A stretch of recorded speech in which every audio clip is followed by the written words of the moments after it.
నమస్తే.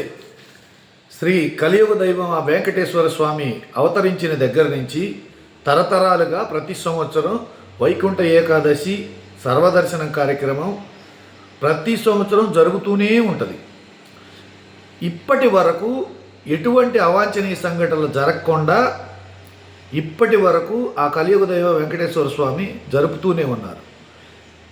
ఈసారి కేవలం ప్రభుత్వం అహంకారపూరిత ధోరణితోటి నిర్లక్ష్య వైఖరితోటి భక్తులంటే చిన్న చూపుతోటి చులకన భావంతో కావాలని తక్కువ సమయం పెట్టి అందరినీ గొర్రెలు తోలినట్టు ఒక దగ్గరికి తోలి అక్కడ ఎటువంటి సదుపాయాలు లేకుండా ఆహార భద్రత లేదు, ఆహార పొట్లాలు పులిహార పొట్లాలు కానీ ఆహారం కానీ లేదు, కనీసం తాగడానికి మంచినీళ్ళు లేవు, ఏదన్నా జరిగితే ఫస్ట్ ఎయిడ్ చేయడానికి మినిమం ఫెసిలిటీస్ కూడా లేకుండా కనీసం ఒక మార్గంలో వెళ్ళడానికి సూచనలు చేయడానికి సెక్యూరిటీ కానీ వాలంటీర్స్ కానీ లేకుండా ఇంత పెద్ద కార్యక్రమాన్ని ఏర్పాటు చేసి కావాలని పిలిపించి తొక్కించి మక్కెలెరగొట్టి కొంతమంది ప్రాణాలు తీసి ఆ క్షతగాత్రుని ఆసుపత్రులలో కనీస వైద్యం కూడా చేయించుకోకుండా బలవంతంగా డిశ్చార్జ్ చేసి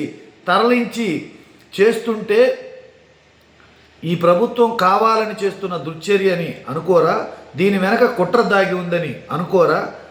ఇంత జరుగుతున్నా ఆ తిరుమల తిరుపతి దేవస్థానంలో ఆ ముసుగులు వేసుకొని కాషాయం కట్టుకొని జెండా పట్టుకొని మేము ధార్మిక సంస్థలమని చెప్పి లోకాన్ని కాపాడే వ్యక్తులమని చెప్పే ఈ ధార్మిక సంస్థలు ఈ సన్యాసులు ఏమయ్యారు?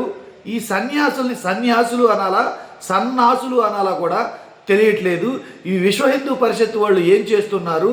ఇంత పెద్ద ఘోరం జరిగినా కేంద్ర ప్రభుత్వం ఏం చేస్తుంది? న్యాయస్థానాలు ఏం చేస్తున్నాయి?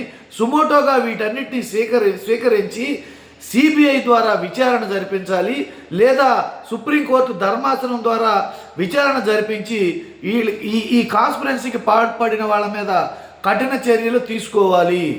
ఈ ప్రభుత్వ నిర్లక్ష్య వైఖరి కారణం అని చెప్పేసి చెబుతున్నా వీళ్ళ నోళ్లు మూతబడిపోయినాయి. ఈ ధార్మిక సంస్థలు, ఈ విశ్వ హిందూ పరిషత్ వాళ్ళు, ఈ కేంద్ర ప్రభుత్వం, ఈ న్యాయస్థానాలు వీళ్ళందరూ ఏం చేస్తున్నారు? అంత పెద్ద తిరుమల తిరుపతి దేవస్థానంలో ఇంత పెద్ద ఘోరం జరిగితే, ప్రపంచవ్యాప్తంగా ప్రసిద్ధిగాంచిన దానికి ఇంత పెద్ద ఘోరం జరిగితే నోరు మూసుకొని కళ్ళు మూసుకొని వత్తాసు పలిగే ఇలాంటి వాళ్ళని ఏమనాలి? అసలు ఆలోచించండి మీరే.